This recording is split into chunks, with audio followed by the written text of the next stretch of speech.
해 주십시오. 안 들어오지. 안 들어오는데? 국민의당 이용주 의원입니다. 예. 자, 후보자님. 먼저 헌법재판관을 하시다가 헌법재판소장으로서 후보자 청문회에 참석하실 수 있게 된 것을 축하드립니다. 예. 오늘 청문회가 끝나고 나면은 국회 인준 여부를 거쳐서 정식으로 헌법재판소장으로 될 것입니다. 예. 후보자께서는 2012년 9월 20일 날 헌법재판소 재판관이 됐죠. 예, 그렇습니다. 예. 그래서 한번 당시에도 인사청문회를 거쳤죠. 예, 그렇습니다. 아마 그래서 임시 인사청문회를 한번 거친 여유가 있는 것 때문인지 오늘 청문회 모두에도 모든 말씀으로 시인의 시를 하나 소개까지 하시는 여유를 부려서 혹시나 그게 이제 나는 별 문제 없이 헌법재판소의 소장이 되겠구나라는 자신감에 반로한 것은 아닌지 약간 좀 걱정이 조금 앞서긴 합니다. 하지만 아까 시에서 나왔던 후에 후보자께 이런 말을 쓰셨어요. 진정한 법률가가 되지 못하므로 정의가 뭐냐고 물어도 잘 모른다고 대답할 수밖에 없다라고 했는데, 하지만 헌법이 무엇인지에 대해서는 재판소장 후보자이기 때문에 명확한 의견을 밝혀주시는 게 낫다고 봅니다. 예. 자, 후보자께서는 원래 12년 9월 달에 헌법재판소 재판관이 될 때는 대법원장이 추천해서 인사청문회를 거쳐서 됐죠. 그렇습니다.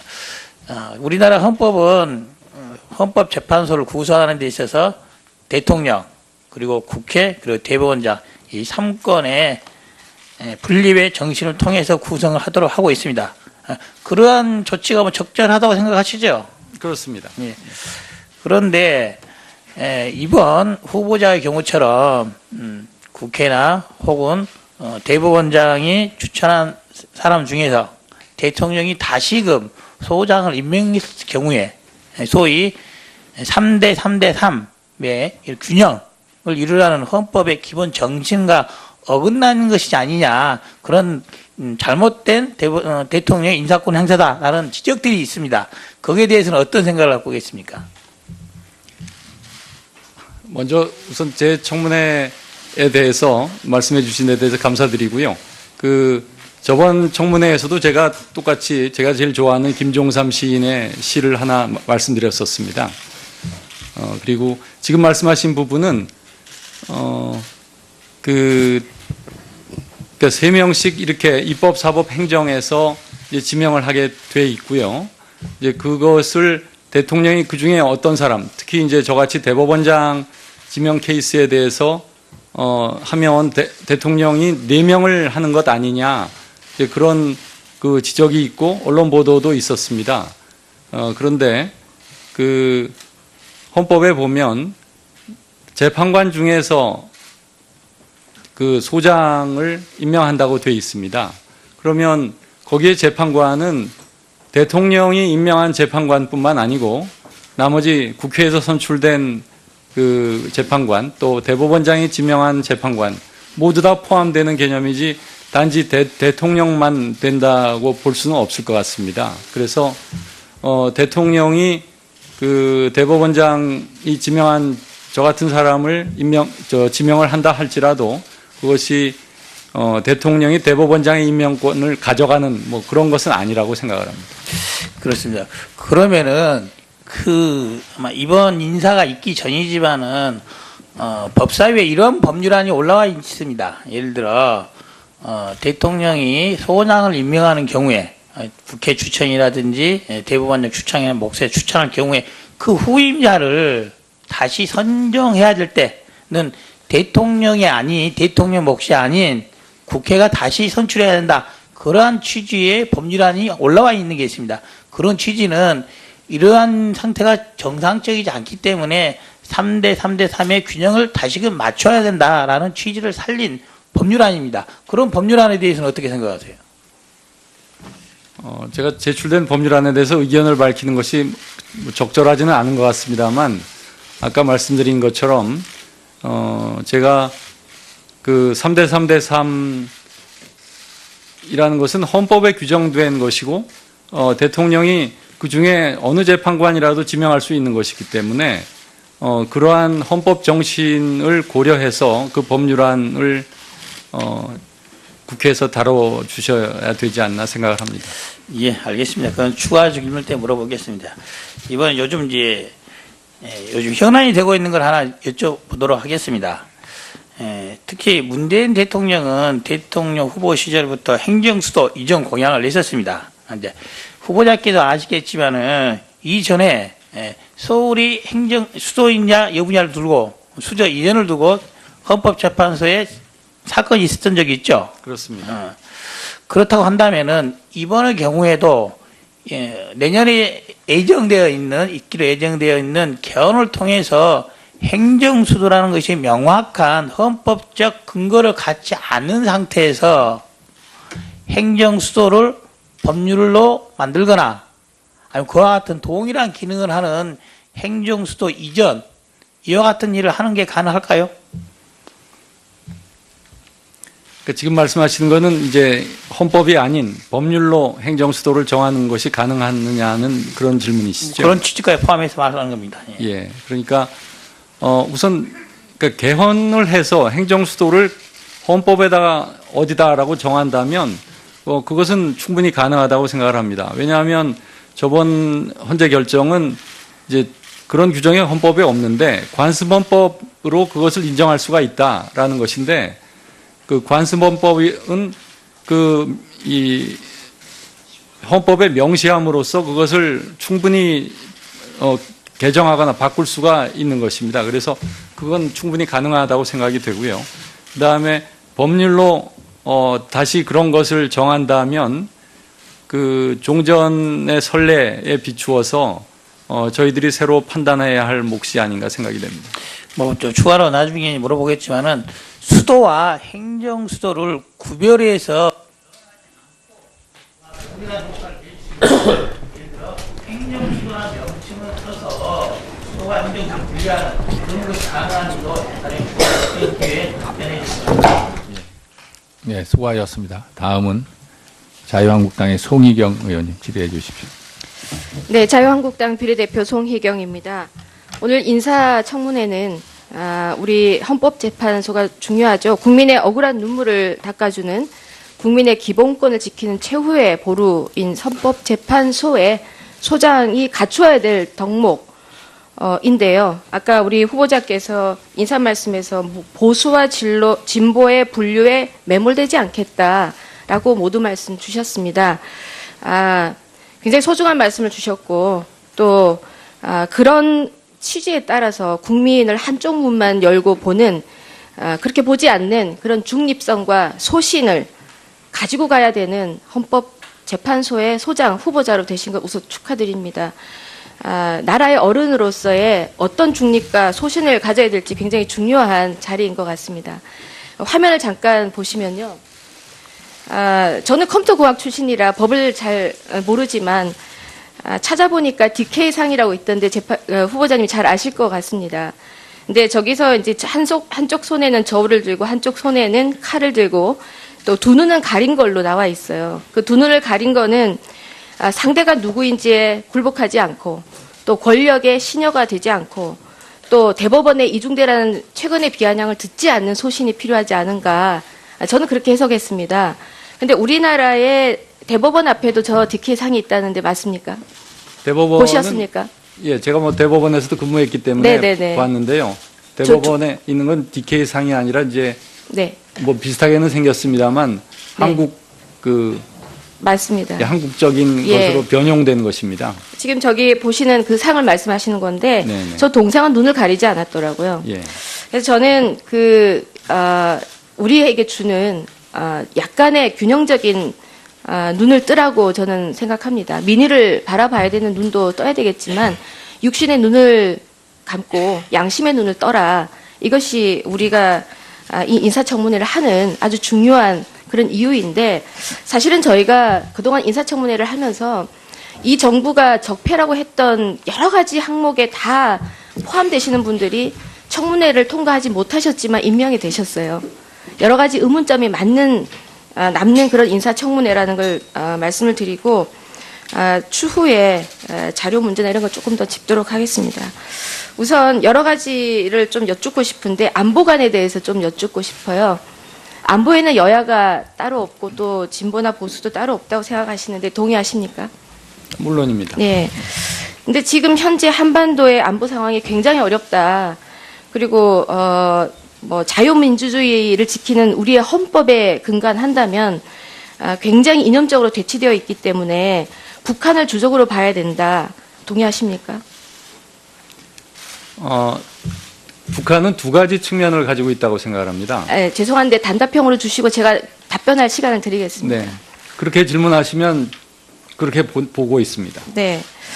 그 화면을 보시면요. 얼마 전에 KBS는 공영방송이죠. 국민들의 수신료, 세금을 받아서 운영하는 공영방송입니다. 국민들에게 팩트를 전달해야 될 의무가 있는 방송인데요. 저기서 이제 김정은을 미화하는 KBS 스페셜의 김정은의 두 얼굴편이 방송이 됐는데 화면을 좀 지나가면서 보시면요. 자애롭고 친절하다. 또 적극적이고 능동적이고 아주 공격적이고 주도 면밀하다. 또 리더십 차원에서 보면 굉장히 합리적이고 전략적이다. 또 폭군으로 평가해서는 안 되는 아주 저평가된 지도자다. 이게 공영방송에서 방송이 됐습니다.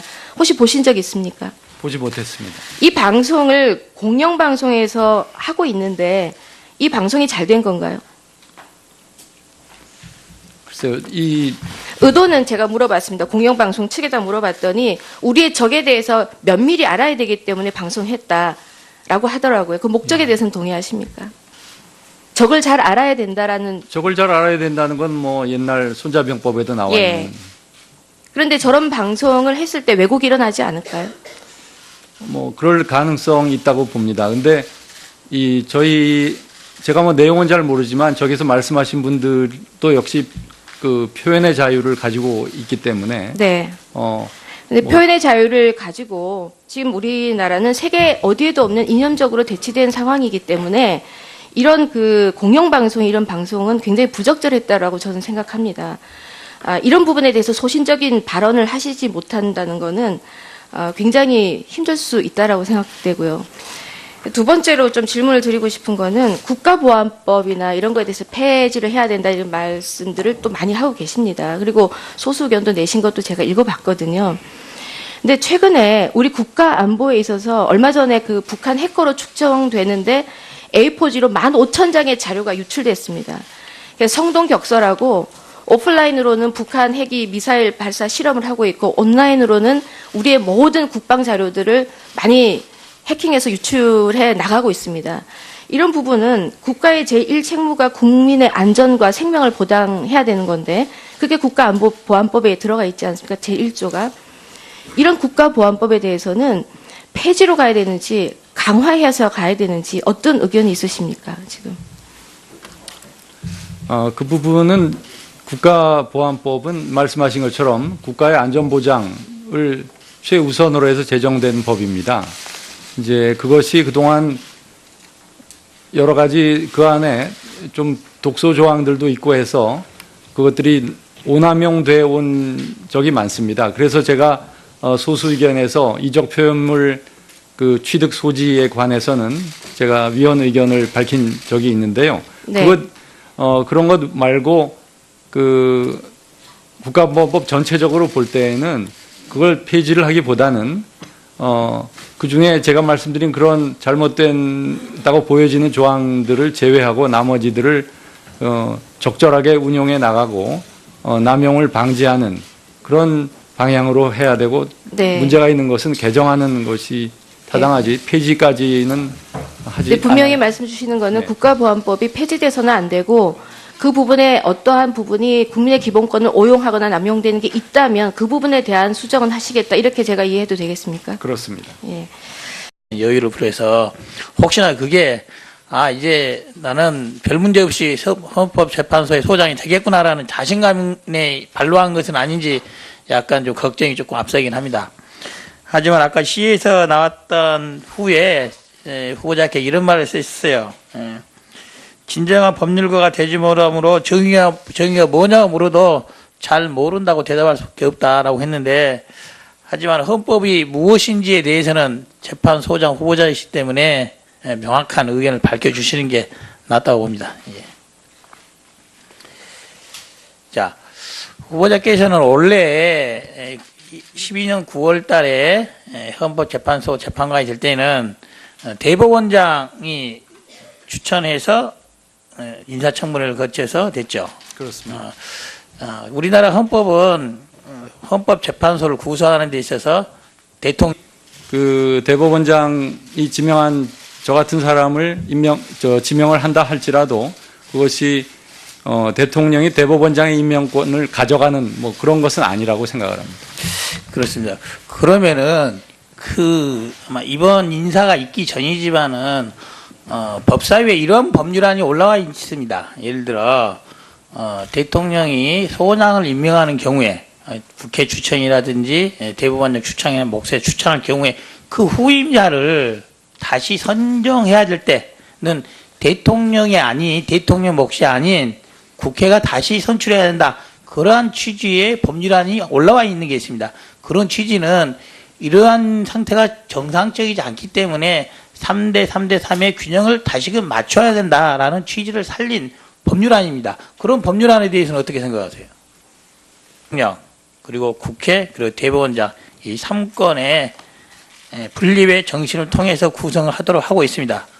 그러한 조치가 뭐 적절하다고 생각하시죠? 그렇습니다. 예. 그런데 이번 후보자의 경우처럼 국회나 혹은 대법원장이 추천한 사람 중에서 대통령이 다시금 소장을 임명했을 경우에 소위 3대 3대 3의 균형을 이루라는 헌법의 기본 정신과 어긋나는 것이 아니냐, 그런 잘못된 대통령의 인사권 행사다라는 지적들이 있습니다. 거기에 대해서는 어떤 생각을 갖고 계십니까? 먼저 우선 제 청문회에 대해서 말씀해 주신 데 대해서 감사드리고요. 저번 청문회에서도 제가 똑같이 제가 제일 좋아하는 김종삼 시인의 시를 하나 말씀드렸었습니다. 질의해 주십시오.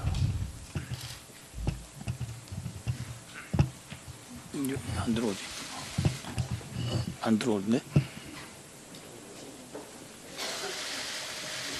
국민의당 이용주 의원입니다. 예. 자, 후보자님. 먼저 헌법재판관을 하시다가 헌법재판소장으로서 후보자 청문회에 참석하실 수 있게 된 것을 축하드립니다. 오늘 청문회가 끝나고 나면은 국회 인준 여부를 거쳐서 정식으로 헌법재판소장으로 될 것입니다. 후보자께서는 2012년 9월 20일 날 헌법재판소 재판관이 됐죠. 예, 그렇습니다. 그래서 한번 당시에도 인사청문회를 거쳤죠. 예, 그렇습니다. 아마 그래서 인사청문회를 한번 거친 여유가 있는 것 때문인지 오늘 청문회 모두에도 모든 말씀으로 시인의 시를 하나 소개까지 하시는. 그리고 지금 말씀하신 부분은 그러니까 3명씩 이렇게 입법, 사법, 행정에서 이제 지명을 하게 돼 있고요. 이제 그것을 대통령이 그 중에 어떤 사람, 특히 이제 저같이 대법원장 지명 케이스에 대해서 하면 대통령이 4명을 하는 것 아니냐, 이제 그런 그 지적이 있고 언론 보도도 있었습니다. 그런데 그 헌법에 보면 재판관 중에서 그 소장을 임명한다고 되어 있습니다. 그러면 거기에 재판관은 대통령이 임명한 재판관뿐만 아니고 나머지 국회에서 선출된 그 재판관 또 대법원장이 지명한 재판관 모두 다 포함되는 개념이지 단지 대통령만 된다고 볼 수는 없을 것 같습니다. 그래서 대통령이